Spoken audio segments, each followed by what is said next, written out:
Hello and welcome everybody to the latest edition of Planted Unearthed. My name's Sam Peters, I'm one of the co-founders of Planted, the first contemporary design show aimed at reconnecting cities with nature. With Carole Wright from the community manager at Peabody Estate, and Carole is going to be taking away some of the beautiful plants that you see behind her here. And Carole, starting off, can you tell us a little bit about the project that you're in charge of, please? So I manage the community garden at Peabody Blackfriars, and I'm involved in a project called Black Outside, which will be taking place between the 23rd to the 25th of October, and we are twinned with the Garden Museum. Alice Vincent's House Plant Festival will be selling plants on a sliding scale for 4 black charities. That's Black Minds UK, that's the Free Black University, Colours Youth LGBT, and also the Black Curriculum. And what we've got is we've got workshops which are culturally inclusive and diverse, a very safe space for LGBTQ youth to come hear about decolonising the garden, to create fruits from the Caribbean and Africa with mosaic workshops.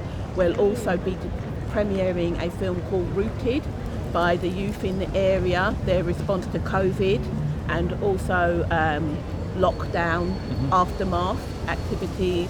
So yeah, it's going to be a fantastic event. So tune in, look out on Black Outside on Instagram and Twitter, and follow us online and in person. We'll definitely be doing that at Planted, Carole.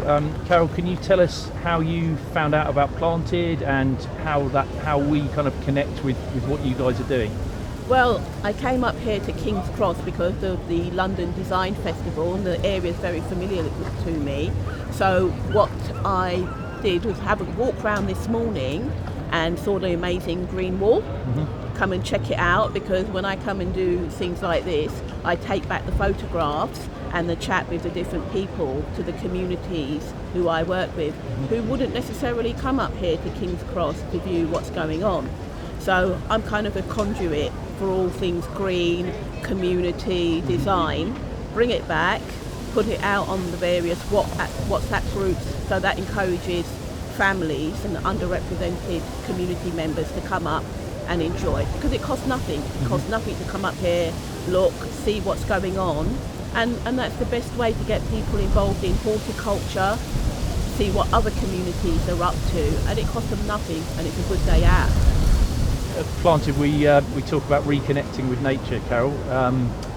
How important is it to the communities that you work with to be able to access green spaces, nature and gardens, and what are the sort of benefits that you find that they bring when people are able to access nature?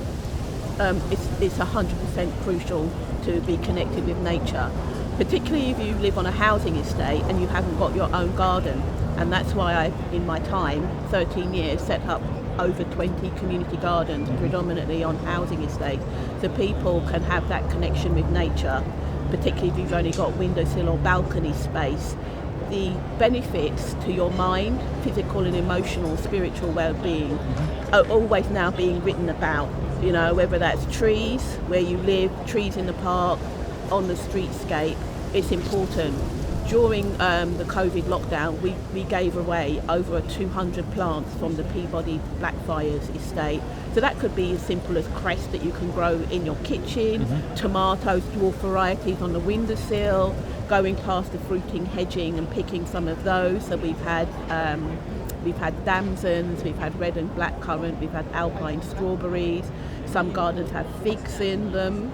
So yeah, vitally important that people get outside when they can, safely, and experience nature. So coming and seeing what Planted and the other exhibitors are doing here is important, and also to connect to technology. It's showing the youth, and these are the conversations I have, how you can combine technology with nature as well. So yeah, this is a really interesting time post-COVID lockdown on reconnecting with nature and reconnecting with each other, and also turning over the compost bin. You can't be centipedes running about and the red compost worms. And it's getting urban children connected with nature, because there's always a lot written and programs and podcasts saying urban kids don't know about nature. What it is if you've got a nature deficit, then what do you have instead? You have a lot of people on mobile phones, no knowledge of where their food comes from. But also, it's a disconnect with their ancestry, because we have such diverse communities, don't we, here in London, and a lot of those people come from agriculture and horticultural backgrounds, and there's a disconnect because often those grandparents and how many generations are not in this country. So this is always a fantastic way, I found, to reconnect with people's cultural heritage. So plants go, no pun intended, very deep, got very deep roots to people's ancestry, and that's the same for me. I've got Jamaican, Ghanaian heritage and Syrian, and all sides of the family are connected with agriculture, cocoa farming, the late British estates in Jamaica. So you've got avocados, you've got banana, you've got mangoes, you've got, in my garden we've got kiwi, and so it's the stories connected with those places, whether it's here or abroad, which people identify with. Very powerful connections. I mean, I was just going to ask you how you came to be involved in gardening. Can you tell us a little bit more about that background, and indeed how you've taken that to the Peabody Estate, and just a little bit about the projects that you work with there? Yeah. So my connection with gardening is through primarily my grandfather and my mother on my Jamaican side, because my grandfather was an estate manager, so some of the last vestiges of colonialism. He's of Jewish extraction himself, so he worked for Brixton Lopez. So he managed the estate, he managed a bakery. There wasn't anything my granddad couldn't do, including maintaining tractors. Wow. And my mother could strip a tractor aged 8. So that's my lineage in horticulture. It's that love has been passed down. So I'm the third generation of horticulturalist person with a love of gardening. And it was actually when I moved to where I currently live in Southwark that I came across a community garden with 5 raised beds, an amazing sized greenhouse and 2 ponds. And I said, what's going on here? And they said, it's a community garden, come back next week and volunteer. So I went back next week with my 3-year-old nephew, and they gave us a raised bed to grow what we wanted. No drugstore people.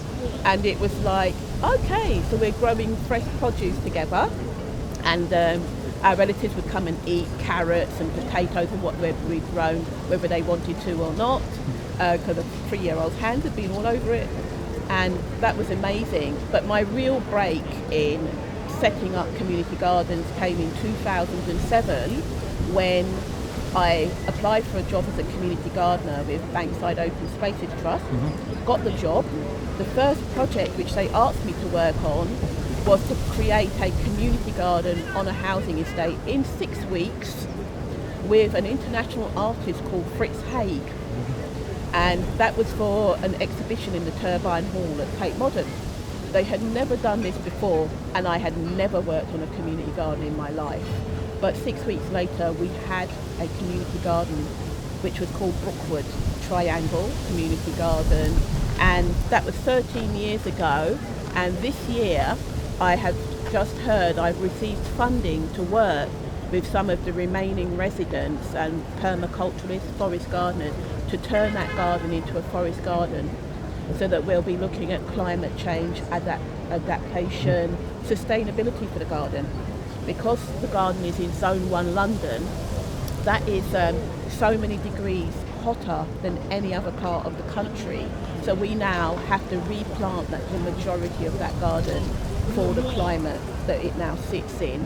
But also because the demographic has changed in the area. There are many more flats, leaseholder flats in the area. Elephant and Castle nearby, South Bank and Bankside has undergone such social changes. So this is a nice way to re-establish an older garden in the community.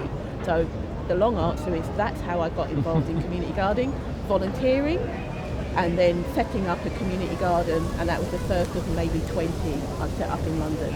Right. That sounds like it's a great story, Carole, that you've got. We spoke to Darren, who set up a brand called the Botanical Boys a couple of days ago, which is a great educational brand in many ways, teaching people how to grow and how to plant, and it's a really lovely project, and a lot of it's inspired by South African plants and planting. Darren started life as a medic in the army and moved through life. Started on he grew up in a housing estate in Liverpool, went into the army, went into the city, and is now planting gardens. And perhaps could you give us a couple of examples of people who've come to gardening late that you've perhaps inspired, and how it's changed their lives, and how you've been able to sort of influence people in that way? Okay, I think the biggest success story of Brookwood was one of the residents, the first resident. Her name's Denise Withers, and she doesn't mind me saying her full name, because I knocked on her door. So as part of setting up a community garden, have to do the door knock, have to do the consultation, and that somebody behind. Sorry, I'm stopped because there's older. Yeah. It's fine. Is it all right? Yeah. You sure it's all banter? So more banter. So Denise, who'd had mental health problems, hadn't worked for 15 years. I knocked on her door and she said, "Do you want me to come out now? Do you want me to start helping you to set up this garden?" Nice. I've wanted that piece of green, which was basically a dog toilet. Do you want me to come and knock doors with you and get my neighbours out? I've lived here 20 odd years and I want something to happen with that piece of grass, rather than people just putting their dogs, having a pint in the pub across the road and then collecting their dog. So I said, that'd be awfully kind of you. And so from that day till this, we are firm friends. Because of that garden, she has been on Country File. She has been in the Times, the Independent, the Guardian.